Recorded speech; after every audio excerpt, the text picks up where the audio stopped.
Algunos sucesos parecen sacados de una pesadilla, no porque sean imposibles, sino porque no deberían ocurrir en la realidad. Casos que van desde lo inquietante hasta lo directamente enervante y que dejan una sensación difícil de explicar. Lo más incómodo de todo es que no son historias inventadas. Estos son 5 sucesos reales que parecieran ser sacados de una pesadilla.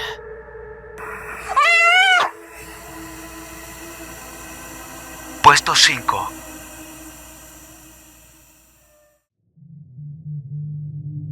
Imagínate esto.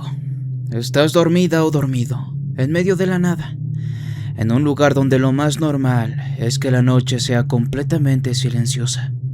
Y de pronto, algo te despierta. No es un ruido cualquiera, son gritos, pero no gritos normales. No es alguien pidiendo ayuda de forma clara, no es alguien llamando a otra persona. Es un sonido desesperado, desordenado, como si alguien estuviera perdiendo el control ahí afuera, en la oscuridad. Eso fue exactamente lo que le pasó a un granjero menonita en Belice. Un hombre que llevaba una vida tranquila, rutinaria, sin absolutamente nada fuera de lo común. Pero esa noche algo no estaba bien. Despertó a su familia, pero no para que lo acompañaran, sino para que se encerraran. Y después hizo algo que cualquiera en su lugar probablemente también habría hecho. Salió a ver qué estaba pasando con un candil en la mano y sus perros.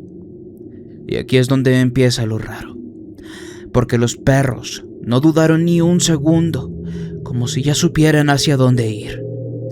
Lo llevan hasta una zona de barrancos, un lugar irregular, lleno de grietas, de formaciones rocosas, de esas zonas donde ya de por sí no te gustaría estar de noche. Y cuando llegan, los perros empiezan a ladrar, pero no como normalmente lo hacen. Fueron más agresivos, más insistentes. Los gritos venían de una cueva de ahí. El hombre se acercó con cuidado, iluminando lo mínimo, y se dio cuenta de que el sonido no venía de la entrada, venía de abajo. Avanzó un poco más y encontró una grieta. Se asomó y vio algo. Un tipo en el fondo, a varios metros de profundidad, completamente destrozado. Las piernas hechas pedazos, fracturas expuestas. Algo que por sí solo ya sería suficiente para que cualquiera gritara.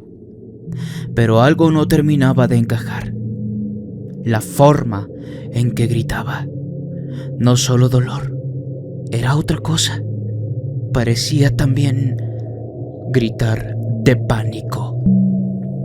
El rescate tomó tiempo. Llegó más gente con cuerdas. Lo sacaron, pero incluso cuando ya se encontraba afuera, el tipo no se calmaba.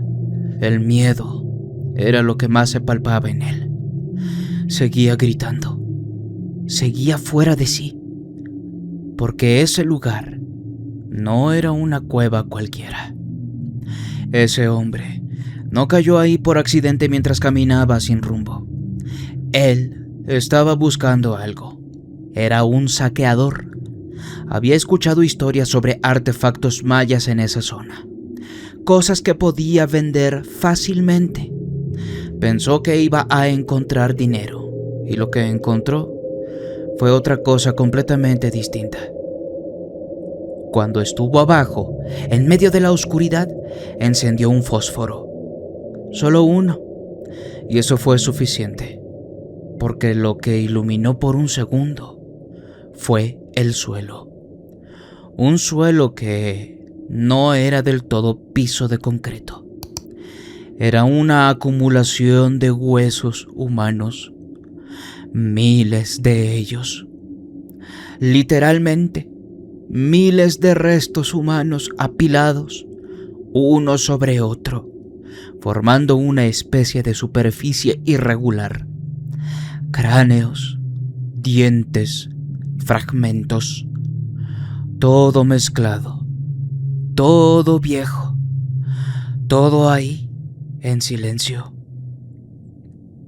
Ahí fue donde empezó a gritar de verdad. Con el tiempo, el lugar recibió un nombre: la Caverna del Terror Nocturno. Y cuando llegaron los especialistas, todo se puso peor, porque al analizar los huesos se dieron cuenta de que no estaban ahí por accidente. No fueron enterrados, no era un cementerio. Era algo mucho más específico, más intencional, más violento.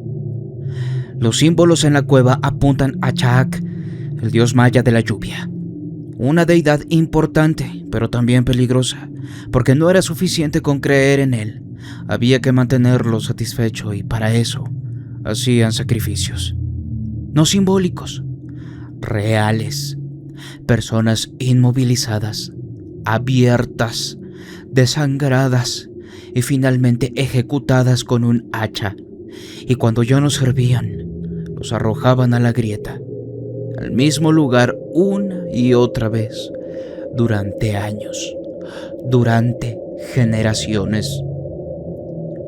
Los arqueólogos lograron recuperar más de 9.500 restos, pero lo peor no es la cantidad, es quiénes eran, porque una gran parte de esos huesos pertenecían a niños, y no todos eran de ahí. Eso significa que alguien los llevaba, alguien los conseguía, alguien los entregaba. Y eso cambia completamente la historia, porque ya no estamos hablando solo de rituales antiguos. Estamos hablando de algo que en su momento funcionaba casi como un sistema. Uno donde la vida de alguien podía convertirse en una ofrenda, especialmente si era más fácil de controlar, si nadie iba a reclamar, y mientras más analizaban, más claro se volvía. Esto no pasó una vez ni 10, pasó durante muchísimos años. En ese mismo lugar, en la oscuridad, donde ese hombre cayó, sin saber que lo que iba a encontrar no era un tesoro, sino todo lo que había quedado después de cientos de ellos. Por suerte, a él solo se le rompieron las 2 piernas.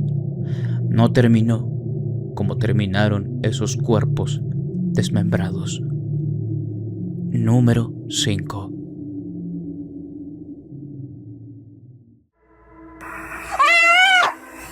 Puesto 4. Sé como el agua. La frase es icónica. La dijo Bruce Lee y claramente era una metáfora. El problema es que alguien decidió tomársela demasiado en serio. En los últimos años, algunas funerarias comenzaron a vender una alternativa ecológica a la cremación tradicional. Una opción más limpia, más eficiente, más moderna. El nombre suena técnico: hidrólisis alcalina. El proceso no es tan técnico. Un cuerpo humano es colocado dentro de un contenedor metálico hermético. No hay ataúd, no hay ceremonia en ese momento, solo el cuerpo. Después se llena con una mezcla de agua, sal y lejía. Luego viene el calor, aproximadamente 160 grados, junto con la presión suficiente para evitar que todo hierva. Lo que sigue no es rápido a simple vista, pero sí definitivo.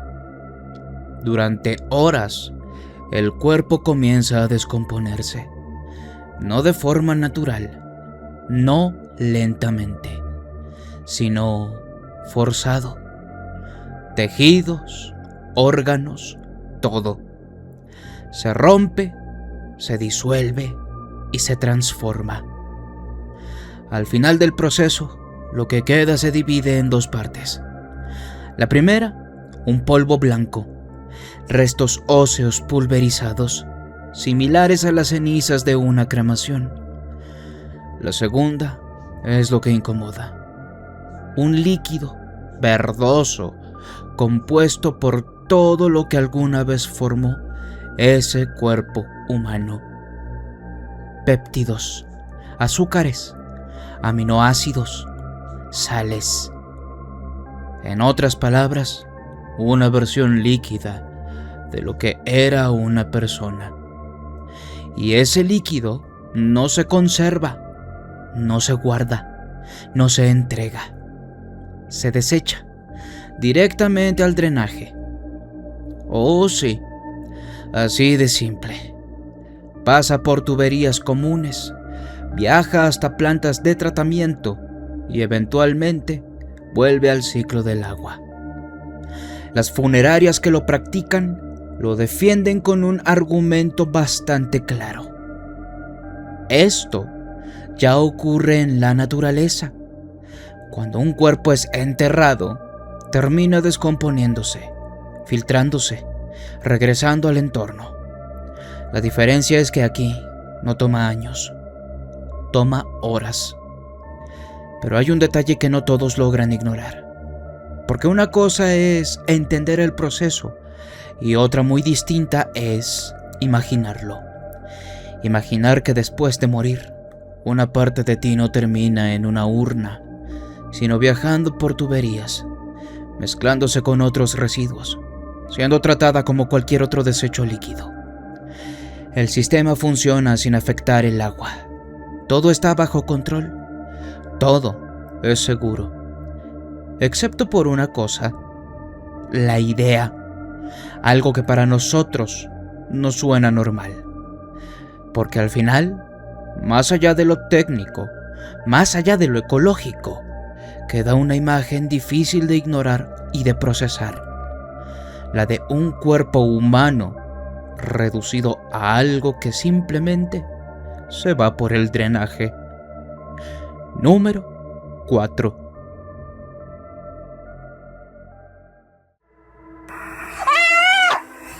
Puesto 3.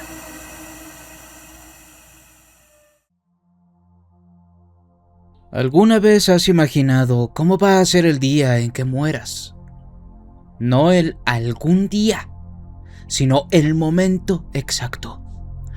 ¿Cómo ocurre? ¿Dónde estás? ¿Qué lo provoca? Probablemente pensaste en muchas posibilidades, algunas rápidas, otras más dolorosas. Pero hay formas que simplemente no entran en ese escenario. El 12 de agosto del año 2011, en una zona rural cercana a Ranchillos, en Santiago del Estero, ocurrió una de esas. Un hombre de 74 años llamado Eduardo Alderete hacía lo que había hecho durante años: alimentar a sus animales. Nada fuera de lo normal. Nada que indicara que ese día sería distinto a cualquier otro. Entró al corral, como siempre, rodeado de aproximadamente 20 cerdos, y en algún punto su cuerpo falló.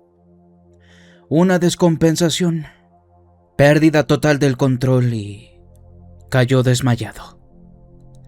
No hubo tiempo para reaccionar. No hubo nadie cerca para que pudiera ayudarlo o llamarle al 911. Quedó en el suelo, completamente indefenso, rodeado de cerdos. Lo que ocurrió después no fue inmediato, pero tampoco tardó demasiado. Los animales comenzaron a acercarse, no por agresividad, no por ataque, simplemente por estímulo, porque para ellos ese cuerpo en el suelo ya no era el de el hombre que los alimentaba. Era otra cosa.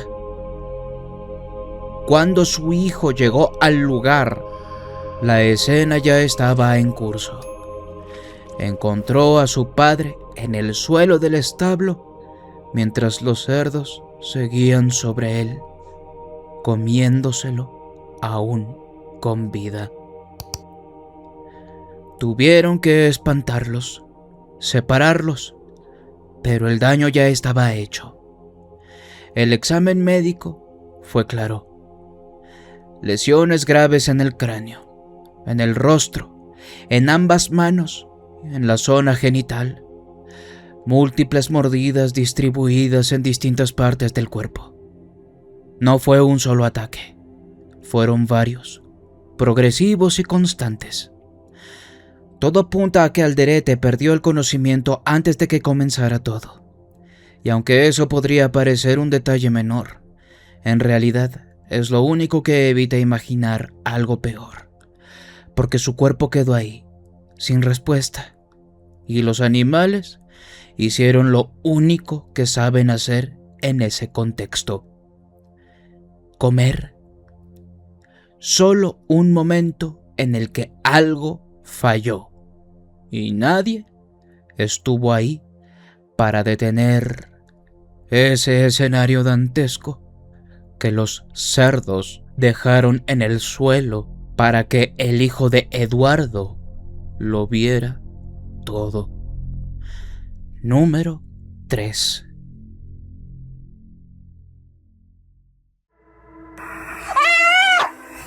Puesto 2.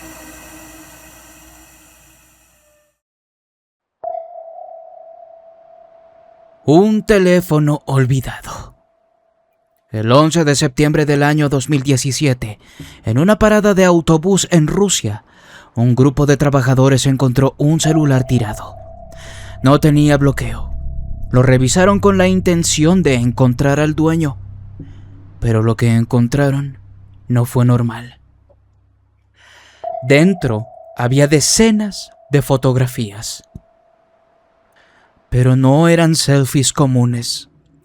Eran imágenes de una pareja posando, sonriendo como cualquier otra, pero en el fondo se ocultaba el verdadero horror. La escenografía era la pareja junto a cuerpos humanos desmembrados, restos mutilados, colocados como si fueran parte de una escena de una película de horror. No era algo accidental, no era una imagen aislada, era repetitivo, intencional, y eso fue suficiente para que todo comenzara. La policía rastreó el teléfono rápidamente. Pertenecía a Dmitry Bakhchev, un hombre de 35 años sin antecedentes que trabajaba como celador en una academia militar en Krasnodar. Vivía con su esposa Natalia, de 42, enfermera del mismo lugar. Un matrimonio aparentemente común, un departamento común, y nada fuera de lugar según sus conocidos, hasta que la policía entró. Cuando la policía llegó al apartamento, Dmitry abrió la puerta sin resistencia. No intentó huir, no se mostró nervioso. Escuchó lo que buscaban y simplemente dijo que todo estaba en la cocina. Y lo estaba. Dentro del refrigerador y el congelador encontraron restos humanos cuidadosamente almacenados, no escondidos de forma improvisada, organizados, envoltorios de plástico, papel aluminio como si fueran comida común. Había manos, dedos, fragmentos de carne, incluso cabezas humanas. Algunas ya estaban momificadas, otras conservadas en frascos con líquido, como si alguien quisiera preservarlas. Pero eso no era lo peor. Había utensilios de cocina sucios, cuchillos de carnicero, herramientas para cortar y señales claras de que esos restos no solo se guardaban, se preparaban, se cocinaban y se comían. Cuando le preguntaron directamente a Dmitry por qué tenía todo eso, no dudó en responder: me los comía. Así de simple. Parecía excitado de poder sacar a la luz su aterradora historia. Durante el interrogatorio, confesó que llevaba haciéndolo desde 1999. No tenía un número exacto de víctimas, pero estimaba que podían ser más de 15 y posiblemente cerca de 30. No era un impulso, era un patrón. Atraían a las víctimas con promesas de alcohol o drogas. Natalia utilizaba su conocimiento como enfermera para mezclar sustancias, especialmente un sedante llamado Corvalol, que dejaba a las personas completamente indefensas. Cuando perdían el conocimiento, Dimitri las mataba, a veces asfixiándolas, a veces degollándolas. Después venía lo siguiente. El cuerpo era desmembrado. Separaban las partes que les interesaban: cabeza, manos, carne específica. El resto lo desechaban. Pero lo que se quedaban no era para ocultarlo, era para consumirlo. Y con el tiempo, dejó de ser solo una forma de deshacerse de los cuerpos. Se convirtió en algo más, en algo que disfrutaban. Dimitri incluso explicó que preparaban los restos como si fueran platillos normales, reservándolos para ocasiones especiales, como celebraciones personales. No era supervivencia, no era necesidad, era elección. En la computadora encontraron más evidencia: fotografías de comida preparada con carne humana, imágenes de ambos posando con restos, incluso contenido de la Deep Web con instrucciones, una especie de guía para caníbales. Pero hubo algo que terminó de cerrar el nivel de horror. Dimitri confesó que, en el pasado, había molido restos humanos para hacerlos pasar por carne de cerdo. Esa carne fue vendida, consumida por otras personas sin que ellas lo supieran entre el año 2008 y el 2009, sin que nadie sospechara. Como si eso no fuera suficiente, también intentaron obtener permiso para vender comida dentro de la academia militar. Bocadillos, carne molida, alimentos que, de haber sido aprobados, habrían llegado a muchas más personas. Todo esto mientras llevaban una vida aparentemente normal, mientras convivían con otros, mientras nadie sospechaba y mientras fingían que no tenían cadáveres descuartizados en su cocina. Cuando Natalia fue detenida, intentó escapar. Gritó, se resistió, incluso intentó fingir un colapso mental, pero las evaluaciones fueron claras. Sabía perfectamente lo que hacía y participaba con gusto en ello. Las investigaciones lograron identificar a algunas víctimas, pero muchas siguen sin nombre.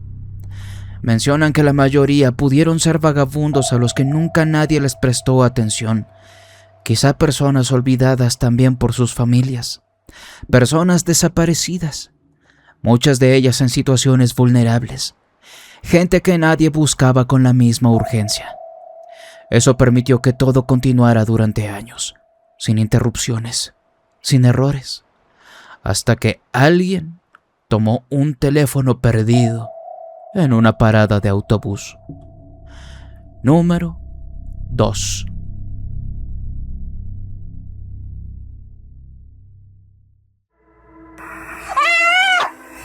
Puesto 1. Pensar en la muerte ya es incómodo, pero hay algo peor que eso. No es cómo mueres, es darte cuenta de que cuando ocurra, nadie va a estar ahí. Nadie lo va a ver, nadie lo va a notar. En Japón existe un término para esto: kodokushi. Su traducción más cercana sería muerte solitaria. Y no se refiere simplemente a morir sin compañía. Se refiere a algo mucho más frío.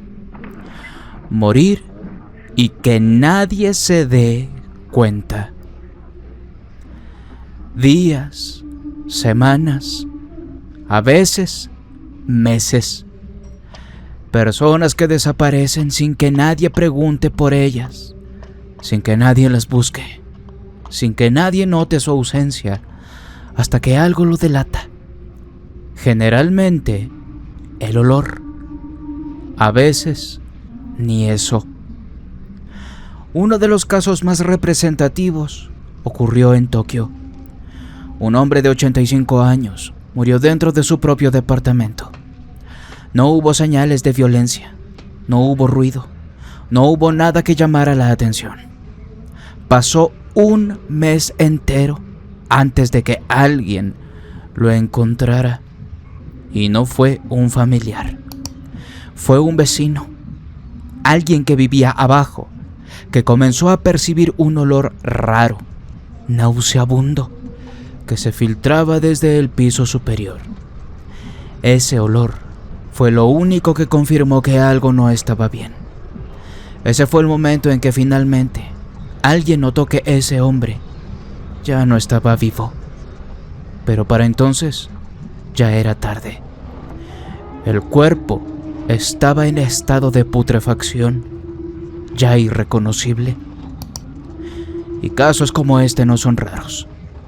De hecho, son cada vez más comunes.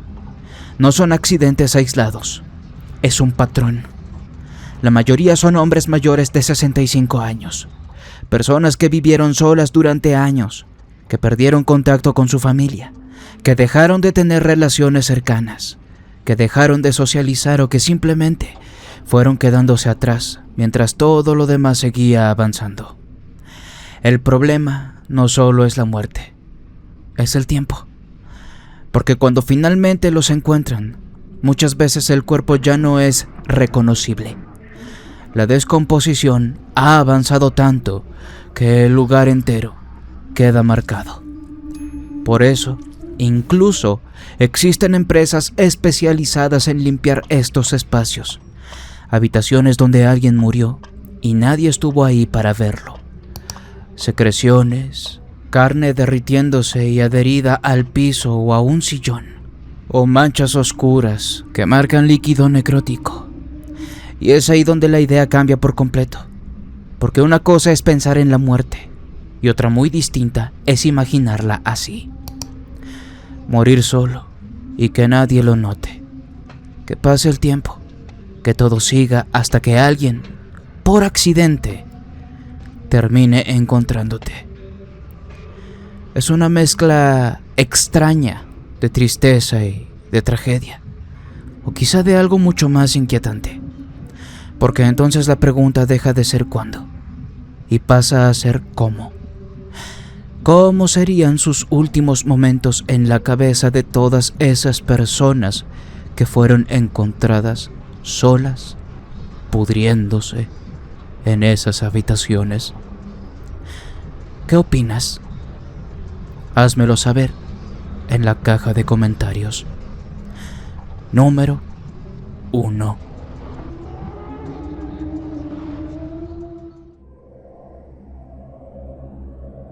Lo que estás por escuchar es uno de los misterios más grandes que existen en el país de Australia. Todo es verdad y absolutamente todo está bien documentado. Lo único que falta en esta historia es una explicación congruente y racional. Nada es conspiración. Todo ocurrió de un día para otro. Y lo peor es que nadie en la familia protagonista, ni dentro de esa casa, imaginó que todo terminaría reducido a fragmentos. Recuerdos incompletos, decisiones sin lógica y una pregunta que hasta el día de hoy, en pleno año 2026, no tiene respuesta. Sylvan, Australia. Una propiedad amplia, ordenada, silenciosa. Dentro de ese terreno, una familia que había construido estabilidad con años de trabajo. Mark Trump, 51 años. Su esposa Jacoba, de 53. Y sus 3 hijos adultos, Rihanna, Mitchell y Ella. No eran improvisados, No eran inestables, no eran conflictivos. Tenían un negocio próspero, una rutina clara y una reputación intacta. Desde afuera no había grietas. Todos los veían siempre con una sonrisa. Sí, se corría el rumor de que tenían conflictos familiares. ¿Qué familia no los tiene? Pero algunas grietas no siempre se ven.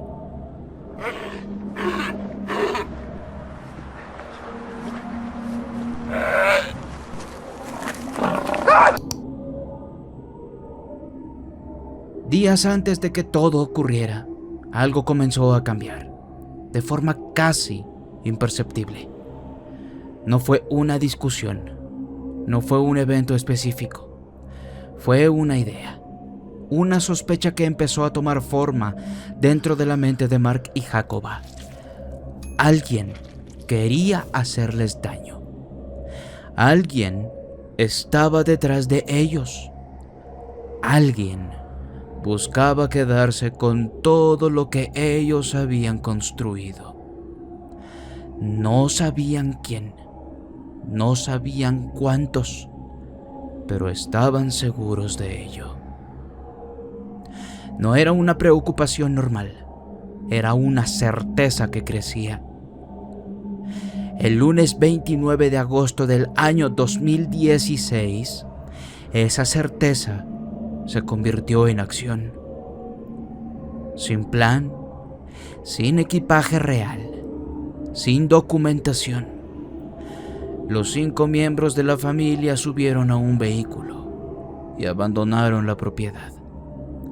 Dejaron atrás pasaportes, tarjetas, teléfonos, no porque los olvidaran, sino porque empezaban a desconfiar de todo lo que pudiera rastrearlos. Lo que para cualquiera sería una herramienta, para ellos ya era una amenaza. El detalle más inquietante no es que huyeran, es que ninguno se detuvo a cuestionarlo. Durante los primeros kilómetros, el ambiente dentro del vehículo se volvió tenso. Las investigaciones así lo dictan. El ambiente, mencionan, era cargado de malas vibras. Mitchell, el hijo, tomó una decisión silenciosa: esconder su teléfono. No confiaba en lo que estaba pasando, pero tampoco tenía control sobre ello. Necesitaba una salida, una forma de mantenerse conectado con la realidad. Nunca pudo usarla. A la altura de Warburton, sus propios padres lo obligaron a deshacerse del teléfono. Estaban convencidos de que ese dispositivo era la razón por la que podían ser localizados. No hubo negociación, no hubo duda. Mitchell lo lanzó por la ventana. Y con ese gesto, la familia se desconectó por completo del mundo. A partir de ese momento, todo se volvió más difícil de explicar. El trayecto que siguieron no tenía coherencia clara. No evitaban ciudades, no se ocultaban de manera lógica, no cambiaban de identidad.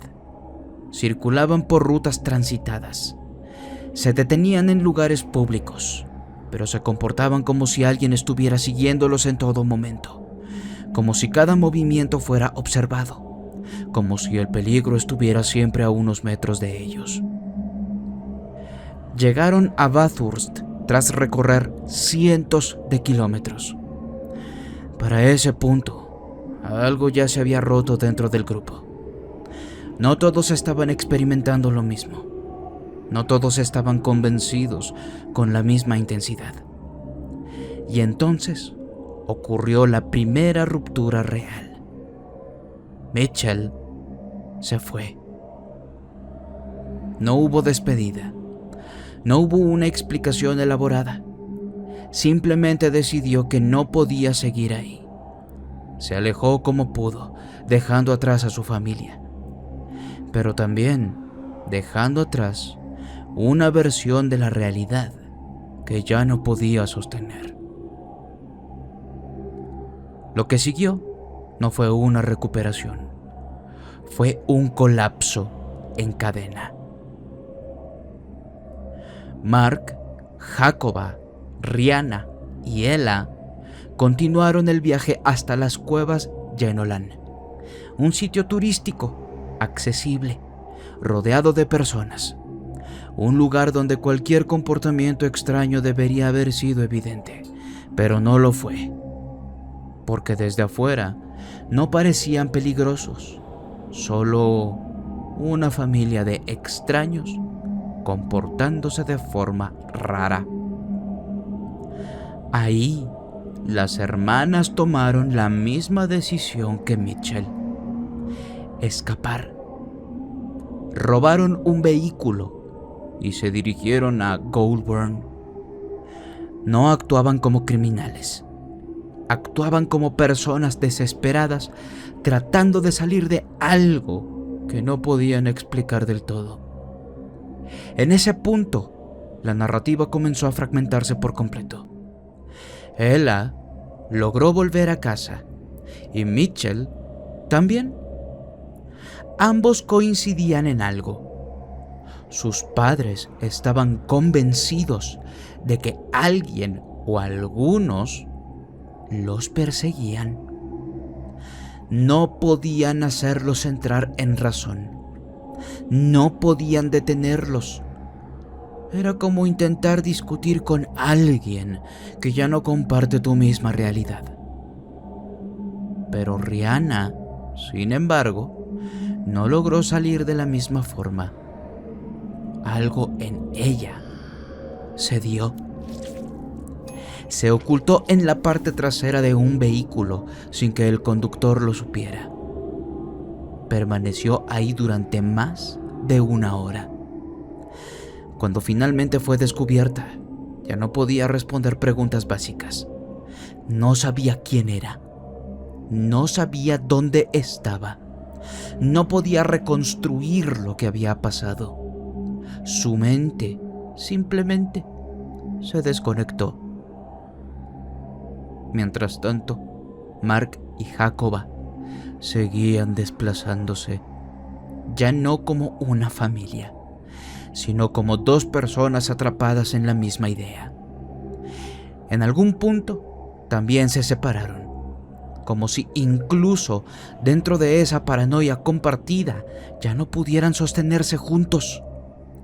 Jacoba fue encontrada vagando, desorientada, convencida de que seguía en peligro.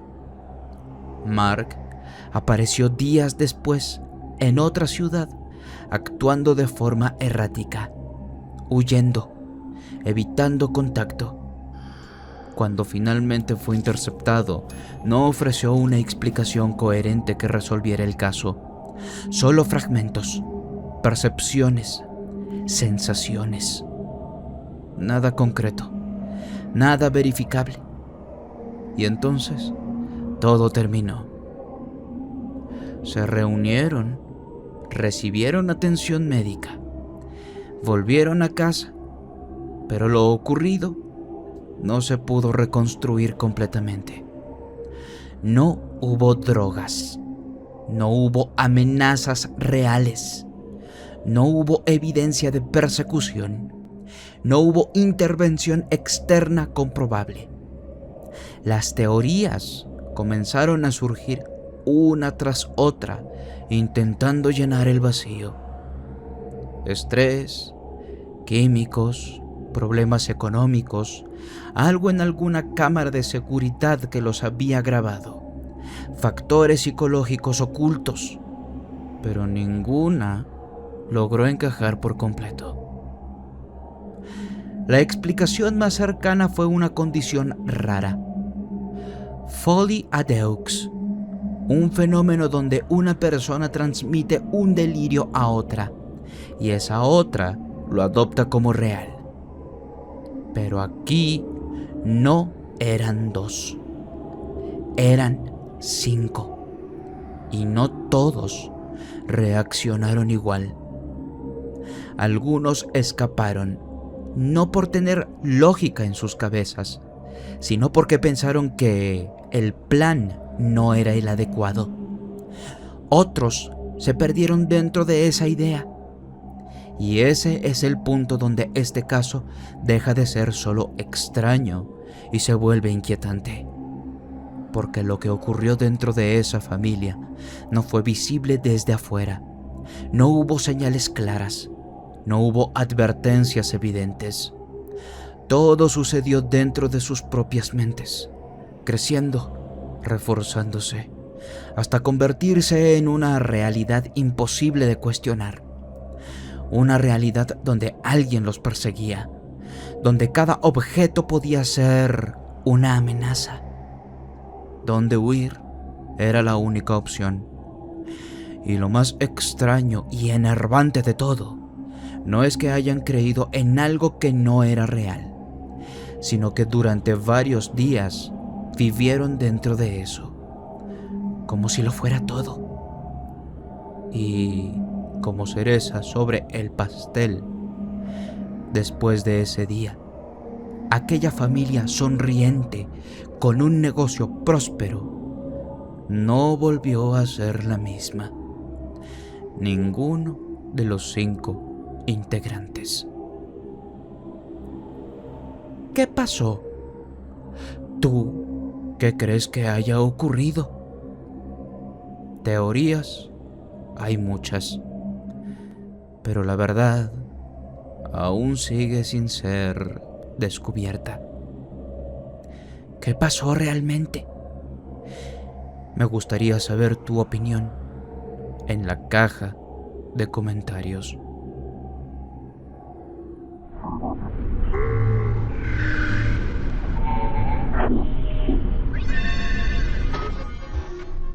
Dentro de unos días te presentaré un top 5 de los videos más aterradores captados por cámaras de puerta.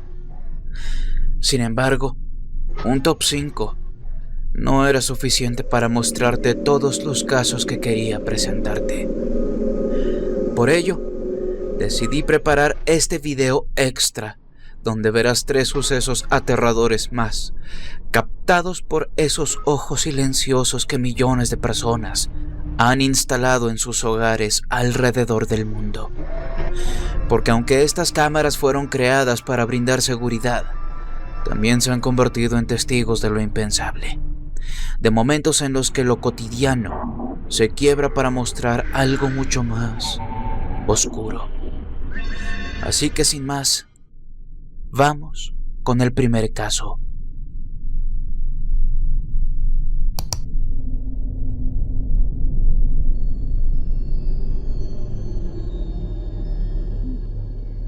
Si bien se pueden ver en este tipo de cámaras situaciones extrañas, lo que capturó esta grabación rompe por completo cualquier lógica. Presta mucha atención, por favor, a todos los ángulos vistos en el video.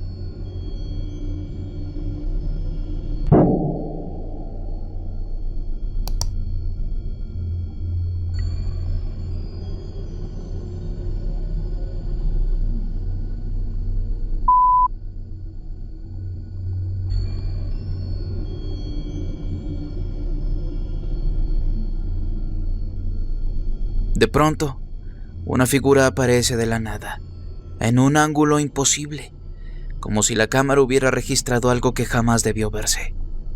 Lo más inquietante es que su tamaño no corresponde a un insecto, ni siquiera a un animal pequeño como muchos intentaron explicarlo.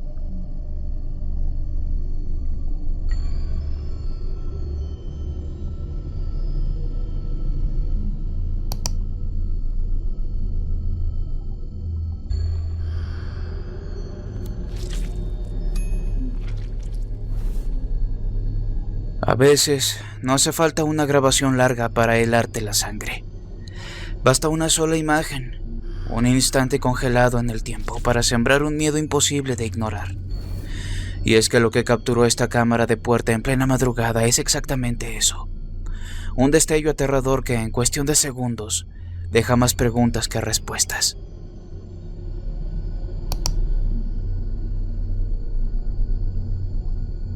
Un hombre con una máscara blanca, observando fijamente a la cámara como si supiera que alguien en ese momento lo veía. ¿Qué hacía ahí a esa hora de la madrugada? ¿Qué intenciones podía tener vestido de esa manera? Los vecinos aseguraron haber visto rondar a alguien con esas características en el vecindario. Pero lo cierto es que nadie pudo explicar por qué hacía eso, ni qué hubiera ocurrido si alguien hubiera abierto la puerta a esta persona.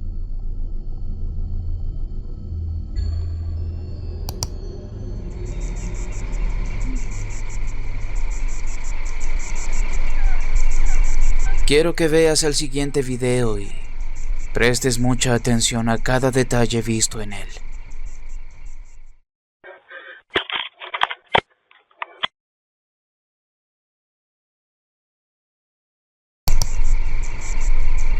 Dura apenas 7 segundos.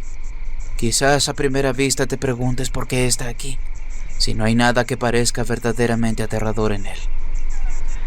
Pero déjame decirte algo. Este pequeño clip es más horrible de lo aparente. Ocurrió en Sunrise Ranch, Montgomery, en Texas, durante la madrugada del 24 de agosto del año 2018, cuando un residente escuchó su timbre sonar alrededor de las 3 de la mañana. Al revisar la cámara, lo que vio fue a una mujer en la entrada, tocando desesperada y, después, silencio. Al difundirse el video, comenzaron las especulaciones. Era una persona desaparecida buscando ayuda, una víctima de secuestro, tal vez alguien intoxicada, hasta que la verdad salió a la luz. Aquella mujer sí era real, y su historia era todavía más oscura de lo que cualquiera hubiera imaginado. Era víctima de violencia doméstica. Había logrado escapar en medio de la madrugada, pero días después, las autoridades la encontraron con vida tras un tiroteo en el que su pareja, un hombre de 48 años, abandonó su vida, dejando atrás una nota que jamás fue revelada.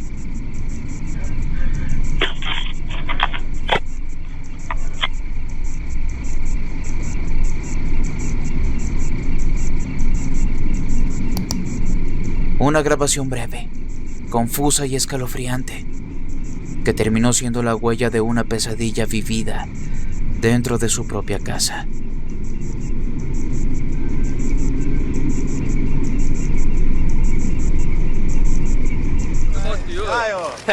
Thank you, Brittany. El ruido llega primero. No es una voz, no es una explicación, no es contexto. Son flashes, gritos, decenas de cámaras disparando al mismo tiempo, como si algo estuviera siendo cazado. Puertas abriéndose de golpe, pasos acelerados, un cuerpo intentando avanzar mientras todo alrededor empuja, invade, exige. Voces que no preguntan, ordenan. Britney, aquí. Mírame. Responde. Y en medio de todo eso, Britney Spears, visiblemente desbordada, atrapada en un espacio donde no hay salida real. No es una escena aislada, no es un mal día, es rutina. Es el punto al que llegó todo, pero no donde empezó. Porque lo verdaderamente incómodo de esta historia es que cuando todo el mundo vio a una mujer perdiendo el control, ya llevaba años sosteniéndose como podía. Mucho antes de los flashes, antes de los escándalos, antes de los titulares, había una niña. Una que sin entender del todo lo que implicaba, ya estaba siendo observada. Su primera presentación en solitario no fue en un escenario gigantesco, ni frente a miles de personas. Fue algo mucho más pequeño, casi inocente. Un villancico. What child is this? Pero incluso ahí ya había algo. no era solo una actuación, era una evaluación.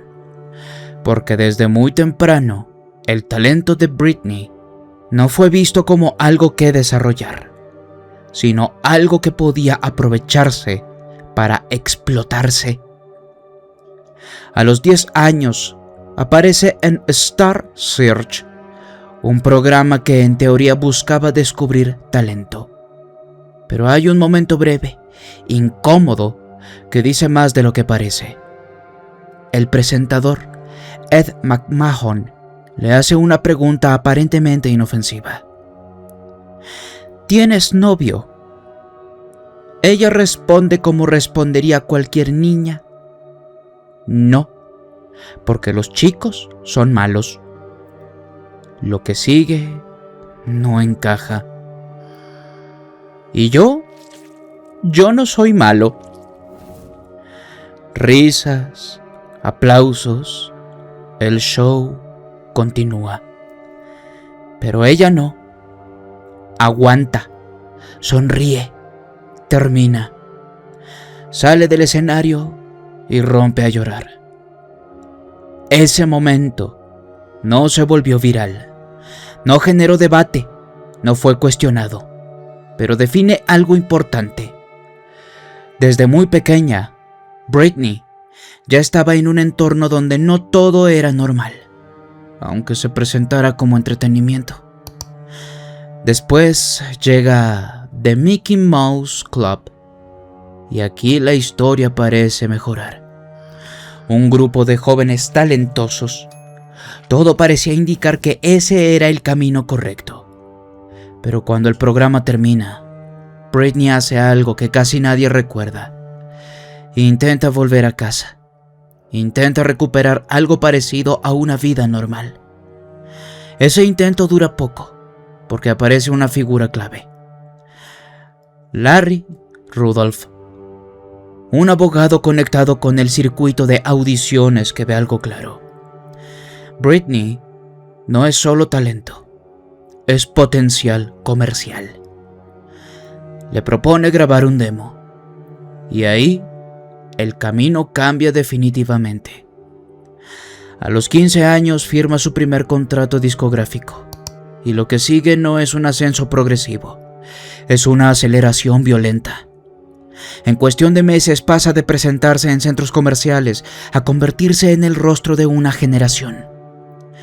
Baby One More Time no solo fue un éxito, fue una explosión. La imagen, el concepto, la estética, todo estaba diseñado para ser consumido y funcionó demasiado bien. A los 16 años, Britney Spears ya no era una adolescente con talento, era un producto global. Giras, entrevistas, apariciones constantes y una atención mediática que no distinguía entre la artista y la persona. Ahí es donde empieza a notarse algo más oscuro, porque mientras su carrera crecía, las preguntas también cambiaban. A Justin Timberlake, la pareja que tenía Britney en ese momento, le preguntaban sobre música, proyectos, creatividad. A ella, sobre su cuerpo, sobre sus pechos, sobre si se había operado, sobre su sexualidad. No era sutil, era constante. Y lo más inquietante es que nadie parecía verlo como un problema. Era parte del espectáculo, parte del precio. La presión empieza a filtrarse, no como un colapso inmediato, sino como algo más silencioso. Ansiedad, desgaste y eventualmente medicación. Prozac no como una solución, sino como una forma de seguir funcionando, produciendo. Mientras tanto, su relación con Justin se convierte en otra narrativa pública. No era solo una relación, era una historia construida para el consumo, perfecta, hasta que deja de serlo. La ruptura no ocurre de forma privada, ocurre en exposición total. Pero hay un punto que marca un antes y un después. La entrevista con Diane Sawyer no fue una conversación, fue un interrogatorio. Preguntas diseñadas para exponerla, para hacerla responsable. Más adelante vendría la revelación de su embarazo y el aborto. No presentado como tragedia por ella, pero sí como una decisión condicionada. Demasiado jóvenes, demasiado expuestos, demasiado complicado. Otra decisión que no parecía completamente suya. Y mientras todo eso ocurría, la narrativa pública iba por otro lado. Fiestas, escándalos, fotografías junto a Paris Hilton y Lindsay Lohan, construyendo la imagen de una vida fuera de control. La imagen pública ya estaba fracturada, pero lo que vino después no fue un escándalo más, fue algo distinto. Porque mientras el mundo seguía viendo titulares, fiestas y persecuciones, en paralelo, su vida personal empezaba a derrumbarse de una forma mucho más silenciosa. Su relación tóxica con Kevin Federline no solo terminó, se convirtió, además de una vida oscura, en una disputa. Una que dejó de ser privada muy rápido. El divorcio se oficializa en el año 2007 y lo que parecía un acuerdo inicial de custodia compartida empieza a deteriorarse. Al principio, ambos tenían derechos sobre sus hijos, pero esa estabilidad duró muy poco. Las acusaciones comenzaron, cuestionamientos sobre su estilo de vida, sobre su comportamiento, sobre su capacidad como madre, y poco a poco todo empieza a inclinarse hacia un solo lado. En octubre del año 2007, un juez toma una decisión que cambia completamente el rumbo. Kevin Federline obtiene la custodia física de los niños. No es parcial, no es temporal en apariencia, es una señal clara. A partir de ese momento, Britney deja de tener control real sobre una de las partes más importantes de su vida. Y aquí es donde aparece uno de los episodios más discutidos y más confusos: el incidente del baño. Durante una de las visitas, Britney se encierra con uno de sus hijos. No quiere entregarlo, no en ese momento. Según su propia versión, lo estaba bañando. Se había retrasado porque al verlo con más calma, notó algo que la inquietó.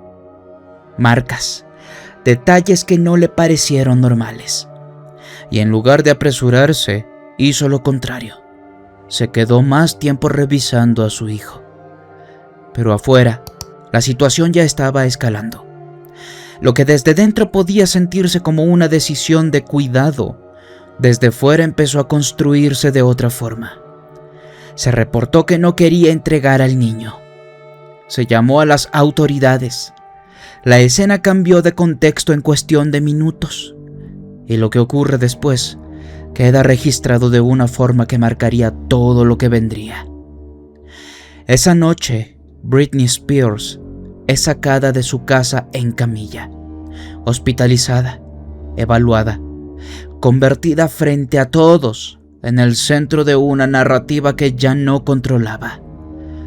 Pero hay un punto incómodo aquí, porque justo después de ese episodio, empiezan a tomar forma decisiones que hasta entonces no estaban sobre la mesa.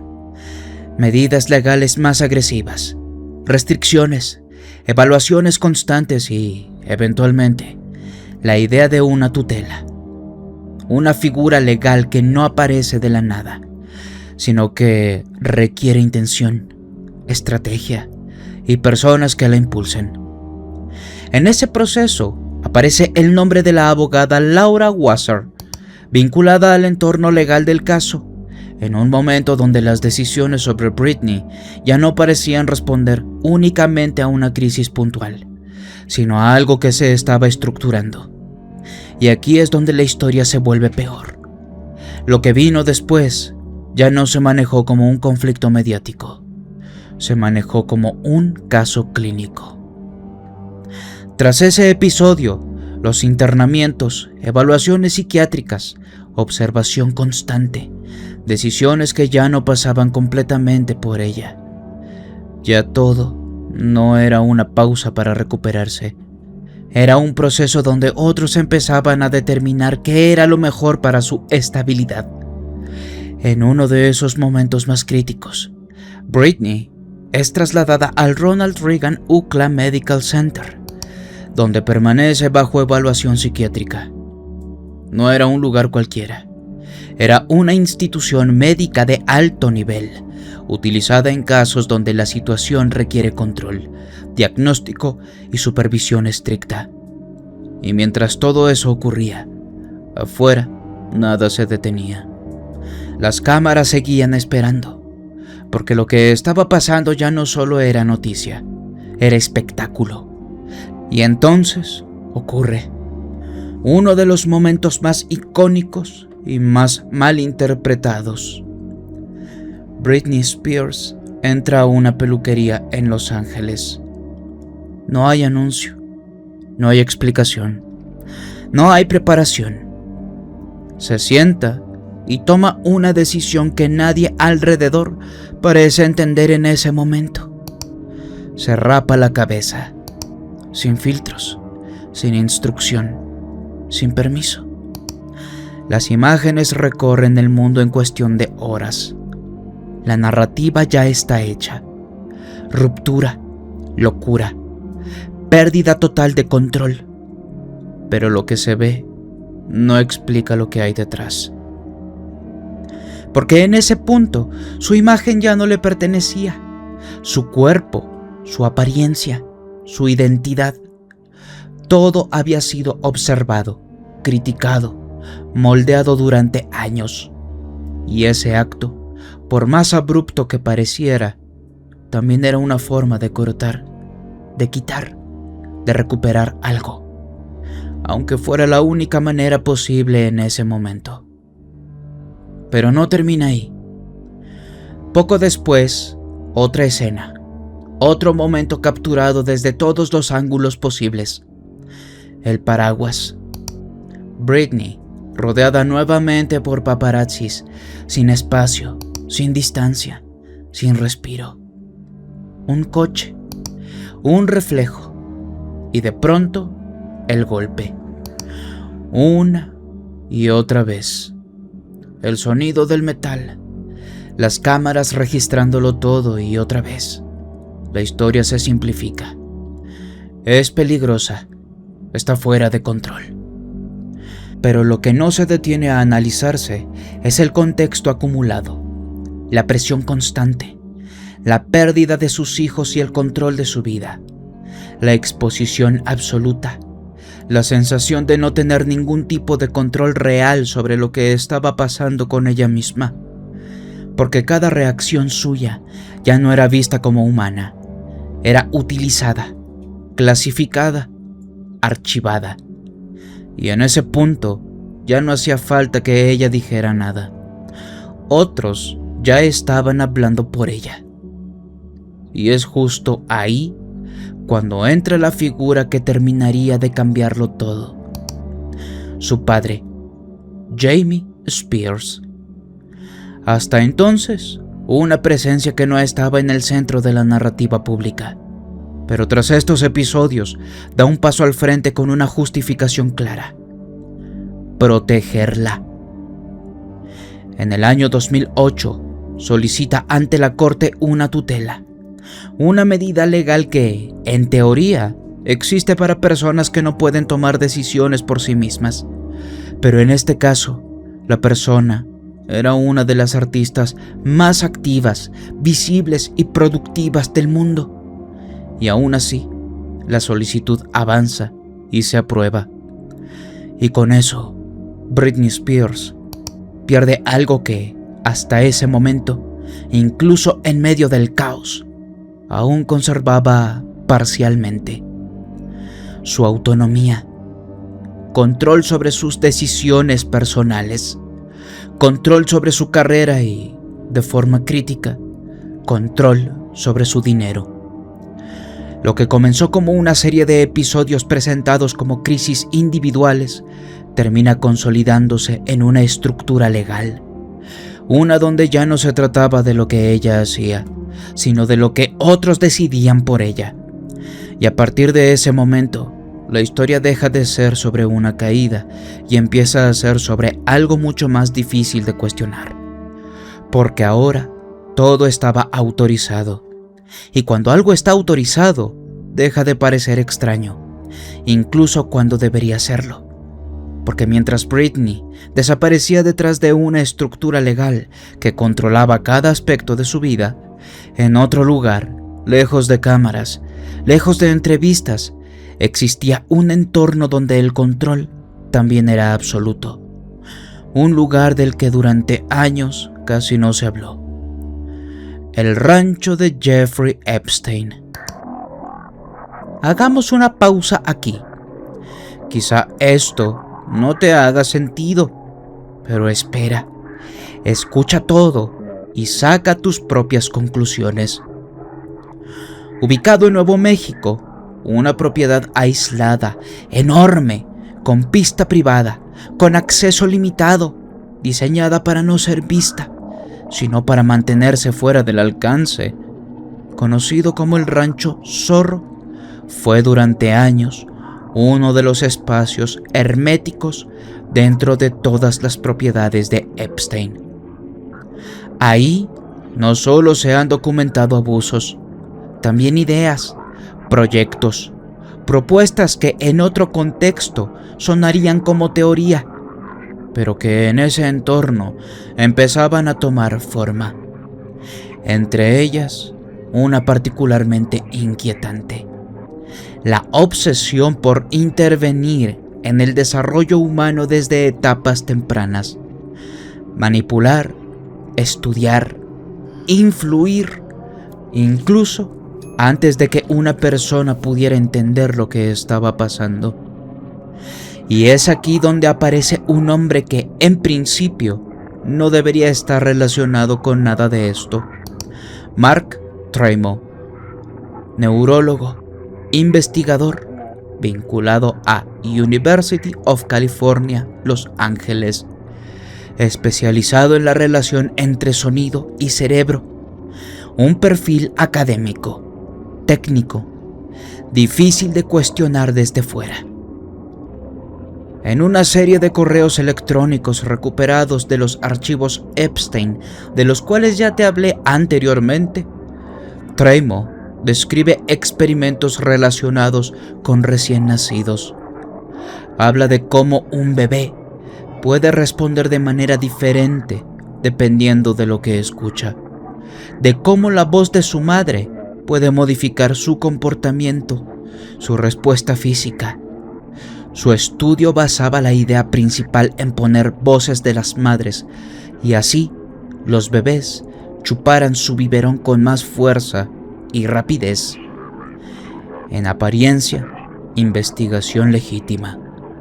Pero lo que incomoda no es el experimento en sí, es el contexto, porque esos correos no estaban dirigidos a una universidad, estaban dirigidos a Epstein, y el proyecto incluso llevaba su nombre: The Jeffrey Epstein Project for Brain Development in Critically Ill Infants.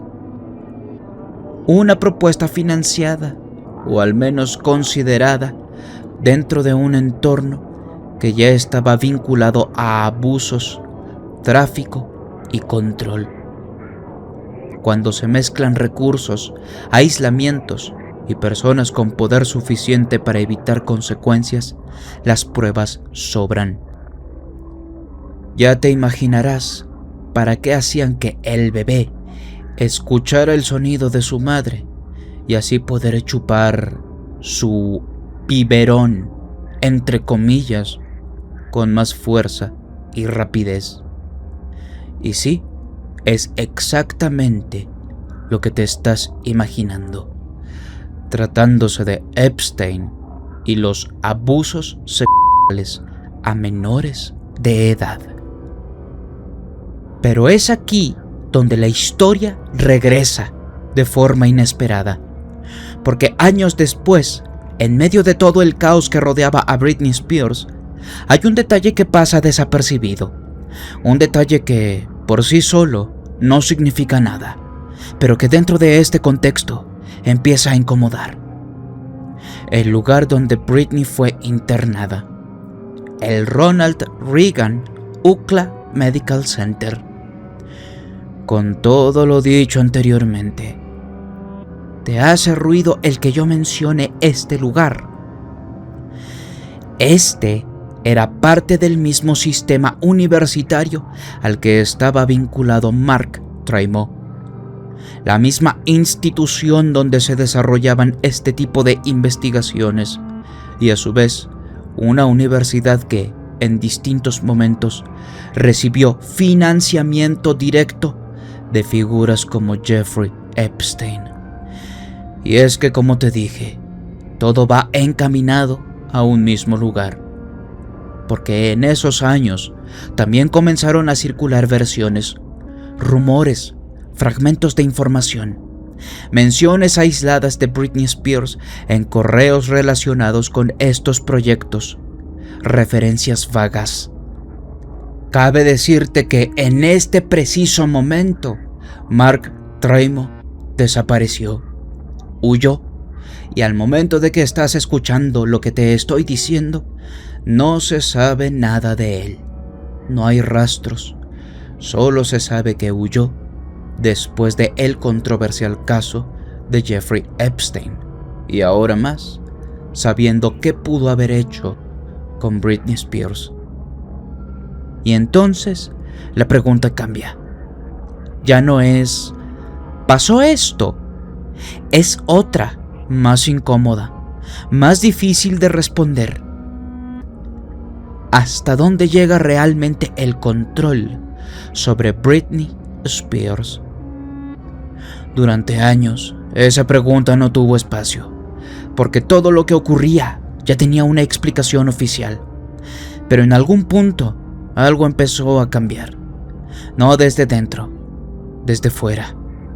Un movimiento que al inicio parecía pequeño, incluso exagerado para muchos. El movimiento Free Britney.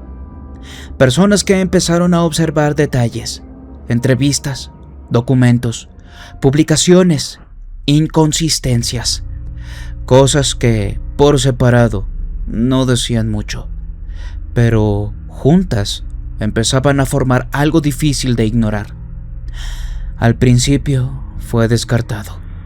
Teorías, fans exagerando, pero el ruido creció, y lo que antes parecía defensa ciega empezó a transformarse en presión real, presión pública, presión mediática, presión legal. Y entonces, por primera vez en años, Britney habló. En audiencias judiciales, describió su situación como algo que iba mucho más allá de una protección.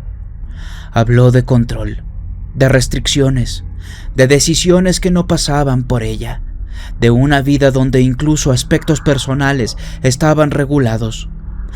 Lo que durante años se presentó como ayuda empezaba a verse distinto, y eventualmente algo que parecía imposible ocurrió. Jamie Spears deja de ser su tutor. La estructura que había definido su vida durante más de una década comienza a desmoronarse. Legalmente, Britney Spears recupera su autonomía, sus decisiones, su voz. Pero recuperar el control no significa que todo vuelva a ser normal, porque después de años bajo supervisión constante, la libertad también puede sentirse extraña. Y es aquí donde el público vuelve a reaccionar. Sus redes sociales, videos, bailes, publicaciones que muchos califican como erráticas, inusuales, difíciles de interpretar. Otra vez, la narrativa intenta simplificarse. Algo sigue mal, pero la diferencia ahora es que ya no hay una estructura oficial explicándolo. Ya no hay una tutela justificando cada comportamiento. Solo queda ella, como siempre lo ha hecho. Porque incluso en libertad, Britney nunca dejó de ser observada. Y entonces ocurre algo más en los últimos meses. Su nombre vuelve a aparecer en titulares, pero esta vez no por una estructura legal ni por una batalla en tribunales, sino por algo más directo, más personal. El 4 de marzo del presente año 2026, en el condado de Ventura, California, Britney es detenida tras presentar un comportamiento errático al volante. Las autoridades sospechan que conducía bajo los efectos del alcohol y otras sustancias. Es arrestada y liberada horas después. Un episodio que, para muchos, vuelve a encender las alarmas. Pero lo que ocurre después es lo que cambia el tono. 5 semanas más tarde, el 12 de abril, Britney Spears toma una decisión, no obligada, no impuesta, sino voluntaria. Ingresa en un centro de rehabilitación. Según su entorno más cercano, es un paso necesario, una forma de recuperar estabilidad después de un momento.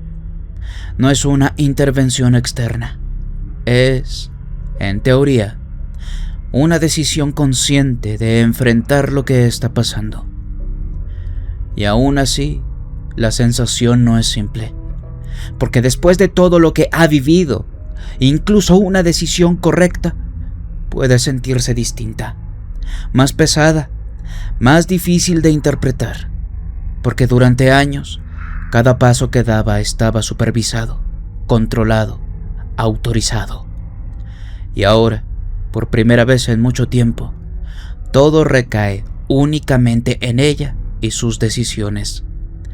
Aunque legalmente todo haya terminado, aunque la tutela haya desaparecido, aunque el sistema haya caído, la sensación persiste, la de que hubo algo más, algo que nunca se explicó del todo, algo que quizás nunca se va a explicar.